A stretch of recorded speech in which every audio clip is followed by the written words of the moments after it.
Il lunedì mattina del mercato di Piazza Cavour, Luca Bastiani ha parcheggiato la sua Porsche Cayenne accanto a un furgoncino bianco arrugginito e ha comprato 2 chili di pesche. Non sapeva ancora che quella donna con le mani terrose e il grembiule a fiori avrebbe cambiato tutto. Non sapeva che possedeva più ettari di terra di quanti ne contasse la sua intera rete di investimenti. E quando l'ha scoperto, la domanda che si è fatto non era quella che si aspetterebbe chiunque. Non perché non me lo ha detto? Ma cosa mi dice questo di me? Se ami le storie in cui l'amore arriva dove meno te lo aspetti e in cui la verità smonta tutto quello che credevi di sapere su te stesso, iscriviti adesso al canale. Non te ne pentirai. Resta fino alla fine, perché la svolta di questa storia arriva dove nessuno l'ha vista arrivare, neanche loro. Luca Bastiani aveva 38 anni, un appartamento al quinto piano con vista sul Duomo di Cremona e la capacità di valutare un'azienda in 45 minuti esatti. Era entrato nel mondo della finanza a 22 anni con un prestito di suo padre e ne era uscito 12 anni dopo con un patrimonio che non aveva più senso misurare in termini normali. Non era arrogante, questo è importante dirlo subito, o almeno non lo era nel modo volgare in cui lo sono certe persone con i soldi. Era semplicemente abituato a capire le cose in fretta, a leggere le situazioni, a sapere dove stava andando ogni cosa prima ancora che cominciasse a muoversi. Le persone lo descrivevano come preciso, competente, un po' freddo. Lui preferiva il termine efficiente. Il mercato del lunedì mattina era una delle sue poche stranezze, l'unico posto in cui Luca Bastiani rallentava davvero. Ci andava da quando aveva 12 anni, quando sua nonna lo trascinava per mano tra i banchetti di piazza Cavour a Cremona e gli insegnava a stringere una pesca per sentire se era matura al punto giusto.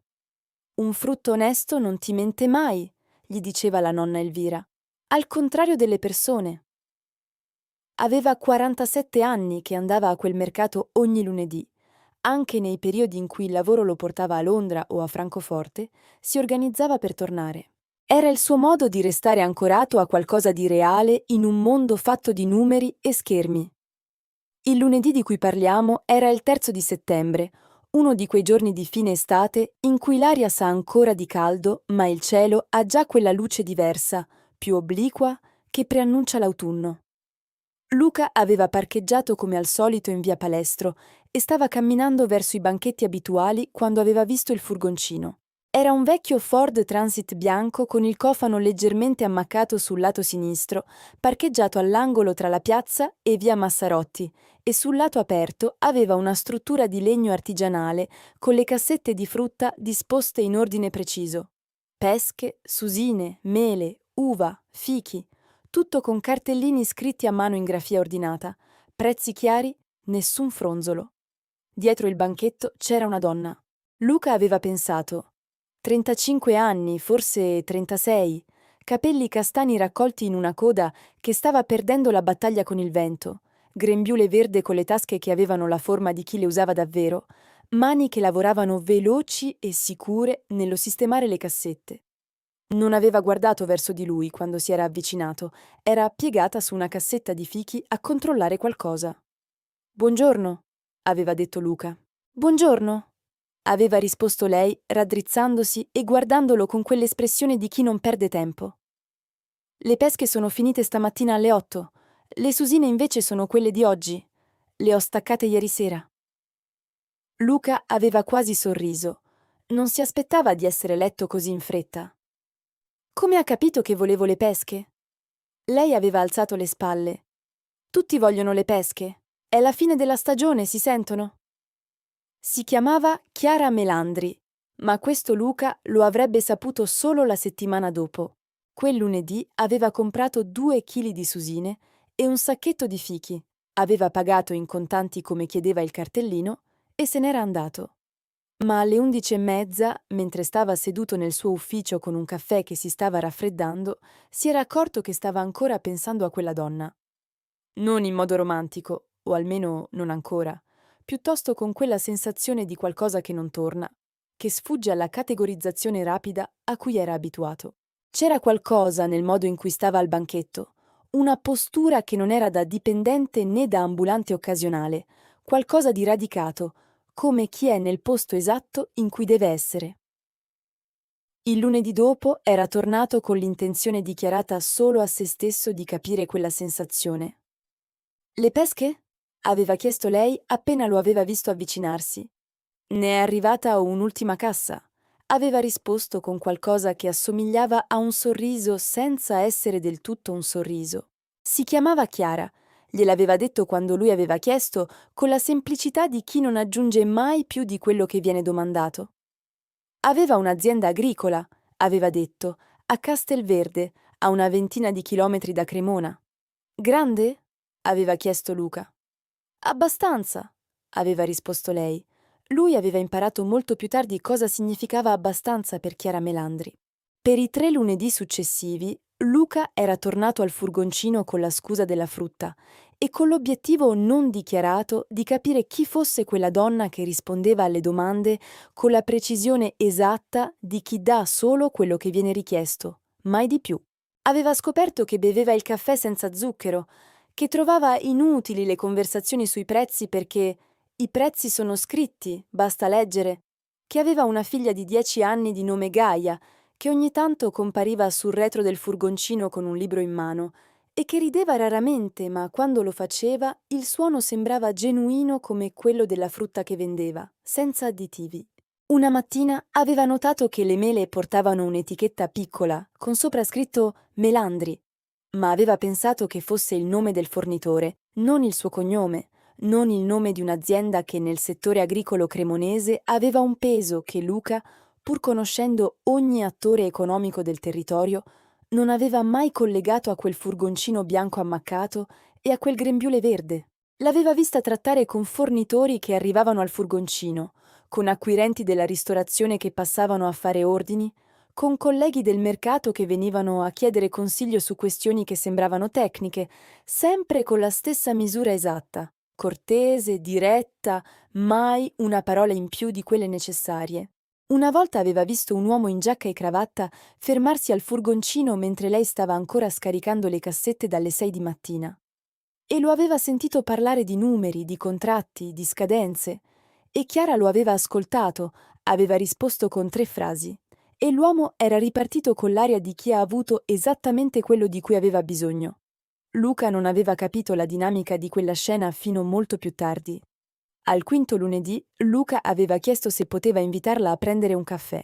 Chiara lo aveva guardato per un momento con quell'espressione di valutazione rapida che usava anche con i fichi.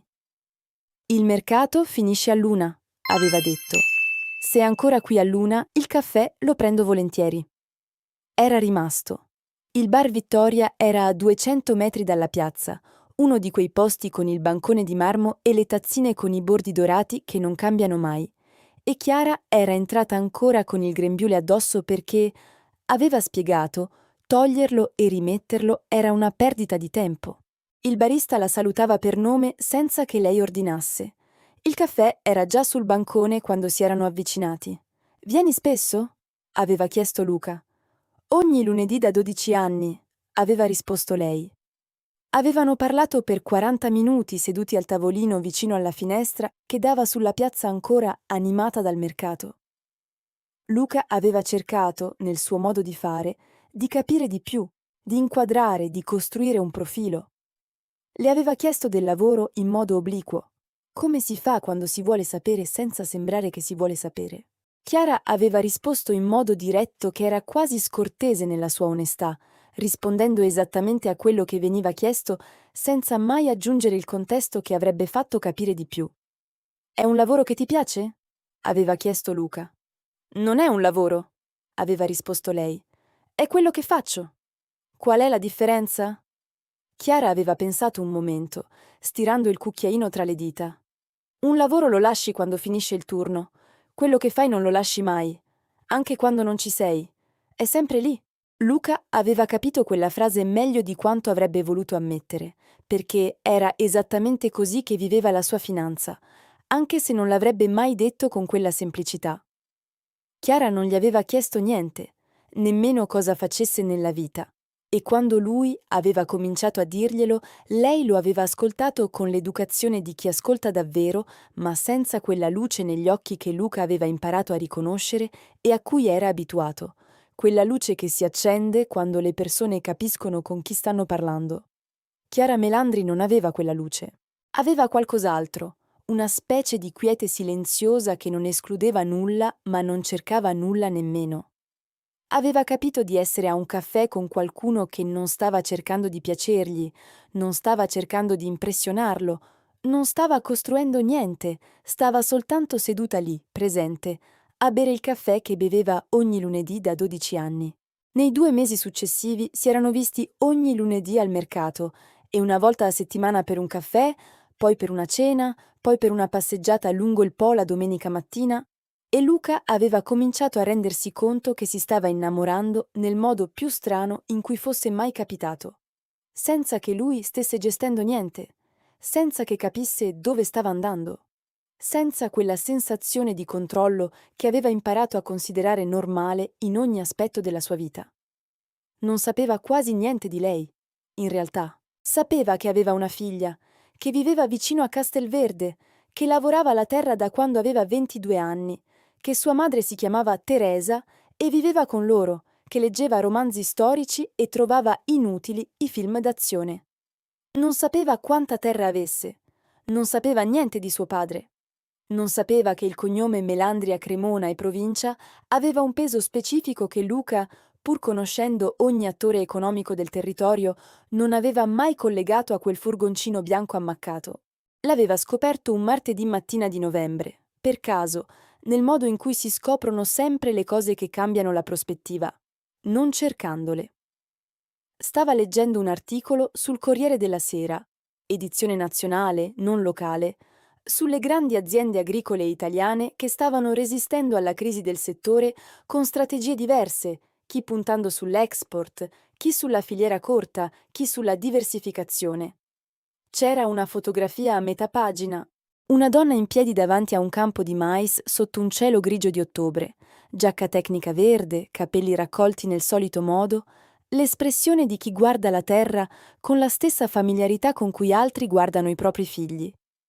Luca aveva riconosciuto la postura prima ancora di leggere il nome. La didascalia diceva: Chiara Melandri, 37 anni, alla guida dell'azienda agricola Melandri di Castelverde, CR, terza generazione di una famiglia che gestisce oltre 800 ettari di terreno coltivato tra la provincia di Cremona e quella di Mantova. Fatturato stimato: 12 milioni di euro l'anno. La filiera corta non è una moda, è il futuro. Io vendo al mercato perché voglio guardare in faccia chi mangia la mia frutta. Luca aveva posato il telefono sul tavolo. Aveva guardato il soffitto per circa 30 secondi, il tempo esatto che impiegava a ricalibrarsi quando una valutazione si rivelava sbagliata. Poi aveva ripreso il telefono, riletto la didascalia 2 volte e rimesso il telefono sul tavolo. 800 ettari, 12 milioni di euro, terza generazione. Io vendo al mercato perché voglio guardare in faccia chi mangia la mia frutta. Aveva chiamato il suo commercialista non per chiedere conferma, ma per chiedere come aveva fatto a non saperlo, e la risposta era stata semplice. Il gruppo Melandri operava sotto una holding familiare con una ragione sociale diversa, era volutamente discreta, non cercava visibilità, pagava le tasse in modo impeccabile, non aveva mai avuto contenziosi né scandali né necessità di apparire. Volutamente discreta? Aveva pensato al furgoncino bianco con il cofano ammaccato. Aveva pensato al grembiule con le tasche piene. Aveva pensato a quella risposta. Abbastanza? Quando gli aveva chiesto quanto grande fosse l'azienda. Aveva pensato a tutti i lunedì mattina in cui lei lo aveva guardato senza quella luce che si accende quando le persone capiscono i numeri. Senza quella luce perché lei i numeri li conosceva meglio di lui. Li conosceva da quando aveva capito cosa fosse un raccolto, da quando aveva 6 anni e aiutava suo padre a caricare le cassette. E aveva sentito qualcosa di strano, qualcosa che non era ferita, non era imbarazzo, era più simile a quello che si prova quando si capisce di aver fatto un errore di lettura su qualcosa di fondamentale, non una menzogna subita, ma una propria cecità riconosciuta. Lui pensava di stare conoscendo una donna semplice. Lei era semplicemente una donna. C'era una differenza enorme e l'aveva scambiata per l'altra. Il lunedì dopo era andato al mercato con una domanda in testa che non sapeva ancora come formulare. Chiara stava sistemando le cassette di mele quando lo aveva visto arrivare. Ho letto l'articolo, aveva detto Luca senza preamboli perché i preamboli non erano mai serviti con lei. Chiara aveva continuato a sistemare le mele. Quale articolo? Il Corriere, la fotografia, gli 800 ettari. Chiara aveva posato la mela che aveva in mano con quella calma che aveva sempre, aveva alzato gli occhi su di lui e lo aveva guardato con l'espressione di chi aspetta di capire dove sta andando il punto. E allora? Aveva detto. Luca aveva aperto la bocca, aveva chiuso la bocca, aveva cercato la domanda giusta tra tutte quelle che aveva preparato e si era accorto che nessuna di quelle che aveva preparato era quella giusta. Perché non me lo hai detto? Era uscito lo stesso, anche se aveva già capito che era la domanda sbagliata. Chiara aveva alzato le spalle con quella semplicità disarmante. Non me lo hai chiesto? Ho chiesto quanto grande fosse l'azienda. E ti ho risposto, abbastanza. Abbastanza non significa 800 ettari e 12 milioni di fatturato. No, aveva detto Chiara, significa che è abbastanza per quello che dobbiamo fare.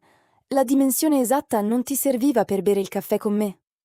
Luca l'aveva guardata. Lei lo aveva guardato. E poi lei aveva detto la cosa che lui non si aspettava, quella che lo aveva tenuto sveglio ancora adesso, 3 settimane dopo.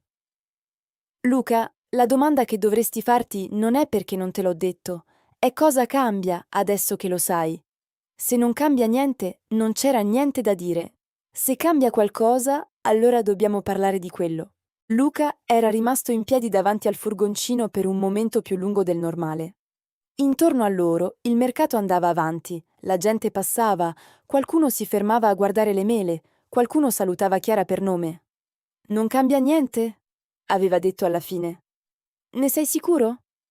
Luca aveva pensato ai mesi precedenti, alle conversazioni, alle passeggiate lungo il Po, al modo in cui lei ascoltava quando lui parlava, al modo in cui lui si era sentito nelle sue vicinanze, quella strana sensazione di non dover gestire niente. Aveva pensato a com'era stato facile e si era chiesto per la prima volta se fosse stato facile perché lei era qualcuno che non voleva niente da lui, o perché era semplicemente qualcuno con cui stare non richiedeva nessuno sforzo diverso dall'essere presenti. Ne sono sicuro, aveva detto. Chiara lo aveva guardato ancora un secondo. Poi aveva ripreso a sistemare le mele. Bene, allora domenica vieni a Castelverde. È ora che tu veda da dove viene la frutta. Luca era arrivato a Castelverde la domenica mattina seguendo il navigatore lungo strade che diventavano sempre più strette tra i campi di mais già tagliati e i filari di pioppi che bordavano i canali, fino a un cancello in ferro battuto con sopra scritto Melandri, in caratteri semplici senza fronzoli, la vernice un po' scrostata agli angoli come ogni cosa che viene usata davvero invece di essere solo mostrata. Quello che aveva visto dentro l'aveva fermato, non nel senso del fiato che manca, ma nel senso del cervello che smette di catalogare per un momento e si limita a guardare. Non era la grandezza, anche se la grandezza era evidente, i capannoni ordinati, i magazzini con le porte aperte sul lavoro del mattino, le strutture di selezione e confezionamento, i filari che andavano verso l'orizzonte con quella geometria precisa che si vede solo dove qualcuno ha pensato a lungo prima di piantare. Era la cura. Era la cura visibile in ogni parte, quella specie di rispetto diffuso che i luoghi mostrano quando le persone che ci lavorano ci tengono non per obbligo ma per convinzione. C'era della gente che lavorava, 3 o 4 persone che si muovevano con la sicurezza di chi conosce ogni centimetro di quello spazio. Nessuno aveva l'aria di aspettare ordini. Chiara lo stava aspettando in cortile con Gaia, sua figlia, che aveva lo stesso modo di guardare la gente con quella valutazione tranquilla che sembrava un tratto di famiglia. E anche lei, come la madre, non sorrideva per convenzione ma per motivo. È grande davvero, aveva detto Luca fermandosi nel mezzo del cortile. Te l'avevo detto, aveva risposto Chiara, e nel suo tono non c'era niente di trionfante, solo quella conferma semplice di chi non ha mai detto il falso. Aveva detto abbastanza, aveva pensato Luca. E si era reso conto in quel momento preciso di quanto quella parola fosse densa, di quanta fiducia ci volesse per usarla al posto di un numero, per dire il necessario invece del tutto. Chiara gli aveva mostrato l'azienda con la stessa naturalezza con cui avrebbe mostrato casa sua, senza compiacimento, senza l'orgoglio ostentato di chi vuole essere riconosciuto, con la soddisfazione quieta di chi fa una cosa bene e lo sa senza aver bisogno che glielo dicano. Gli aveva spiegato la rotazione delle colture, il sistema di irrigazione che suo padre aveva progettato 30 anni prima e che lei aveva aggiornato senza snaturare, la scelta di continuare a vendere direttamente al mercato invece di affidarsi completamente alla grande distribuzione. Ci perdi in termini di scala, aveva detto Luca, parlando per abitudine professionale. Guadagno in termini di senso, aveva risposto Chiara semplicemente. Quella frase, in bocca a chiunque altro, sarebbe sembrata ideologica, quasi ingenua. In bocca a lei, che gestiva 12 milioni di fatturato e sapeva fare i conti meglio di molti consulenti che Luca aveva pagato, era una scelta precisa e consapevole. Era l'unica risposta sensata. E Luca, che aveva passato 20 anni a misurare tutto in termini di scala, aveva sentito qualcosa scricchiolare nella sua visione del mondo. Abbastanza non significava poco, non significava quasi, non significava una versione ridotta di qualcosa di più grande. Abbastanza significava esattamente quello che serviva, né di più né di meno. E c'era una dignità in quella parola che Luca, abituato a misurare tutto in eccesso, non aveva mai riconosciuto. Nei mesi successivi era andato a Castelverde tutte le domeniche e ogni domenica aveva imparato qualcosa che nessun MBA e nessun corso di formazione avrebbe mai potuto insegnargli. Aveva imparato che Chiara si svegliava alle 5 perché i campi non aspettano e i ritardi si pagano con il raccolto, che sua madre Teresa faceva una torta di mele ogni venerdì sera con le mele di seconda scelta, quelle che non andavano al mercato ma che erano buone quanto le altre, e che questo era il principio più onesto dell'economia che avesse mai visto applicato. Aveva imparato che Gaia stava studiando agronomia non per seguire le orme della famiglia, ma perché aveva deciso da sola, a 13 anni, che la terra era la cosa più interessante del mondo, e quando te lo diceva con quella sicurezza convinta, sembrava impossibile non crederle. Aveva imparato che Chiara piangeva solo in 3 occasioni: quando leggeva certi libri con quelle finali che non si dimenticano, quando c'era un raccolto rovinato dalla grandine, perché ogni campo grandinato era anni di lavoro e mesi di cura, andati in un quarto d'ora, e una volta l'aveva vista, di spalle, ferma davanti alla fotografia di suo padre nell'ingresso, le spalle dritte e la mano appoggiata al muro come se avesse bisogno di appoggiarsi a qualcosa. Non aveva mai chiesto di quel pianto. Chiara non glielo aveva mai spiegato. C'erano cose tra loro che funzionavano esattamente così, nel silenzio rispettoso di chi capisce che non tutto ha bisogno di parole per esistere, che certe presenze si capiscono meglio dal modo in cui occupano il silenzio, che da quello che dicono quando parlano. La sera in cui Luca le aveva detto che la amava, erano seduti sul bordo del portico di casa Melandri, con i campi davanti, e il cielo di novembre che spegneva l'ultimo colore all'orizzonte. Non era stato un momento costruito, non c'erano candele, né ristoranti, né scenografie. C'era il freddo che cominciava a mordere e il rumore lontano di qualcosa che lavorava nei capannoni e Gaia che dormiva già da un'ora. Chiara non aveva risposto subito. Aveva guardato i campi per un momento, poi aveva detto «Lo so». E poi, dopo un altro momento, «Anch'io». Luca aveva quasi riso. Questo è il modo meno romantico in cui qualcuno mi abbia mai risposto. Non ho bisogno di essere romantica, aveva detto Chiara semplicemente. Ho bisogno di essere onesta. E Luca, che aveva passato 20 anni in un mondo in cui tutto veniva confezionato per sembrare di più di quello che era, aveva capito di aver trovato qualcosa di raro. Qualcuno che diceva esattamente quello che pensava, né di più né di meno, e che non aveva mai avuto bisogno di nascondersi, perché non aveva mai avuto paura di essere vista. Lui sì. Aveva avuto paura, si era reso conto, per tutta la vita. Aveva costruito muri di competenza, di successo, di efficienza, e li aveva chiamati carattere. Erano solo paura. Chiara Melandri, con il suo furgoncino bianco ammaccato e il grembiule con le tasche, non aveva paura di niente, perché sapeva esattamente chi era, sapeva dove stava, sapeva cosa valeva.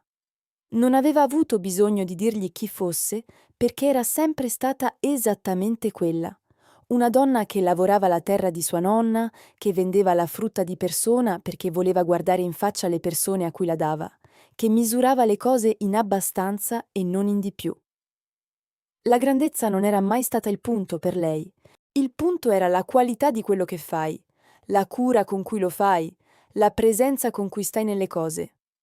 Luca Bastiani aveva impiegato 38 anni e un furgoncino bianco al mercato di Cremona per impararlo. C'è qualcosa di potente in questa storia che va oltre la vicenda di Luca e Chiara, qualcosa che riguarda il modo in cui tutti noi guardiamo le persone che incontriamo ogni giorno. Quante volte hai visto qualcuno e hai già deciso chi era dal furgoncino che guidava, dal grembiule che indossava, dal banchetto dietro cui stava? E quante volte ti sei sbagliato?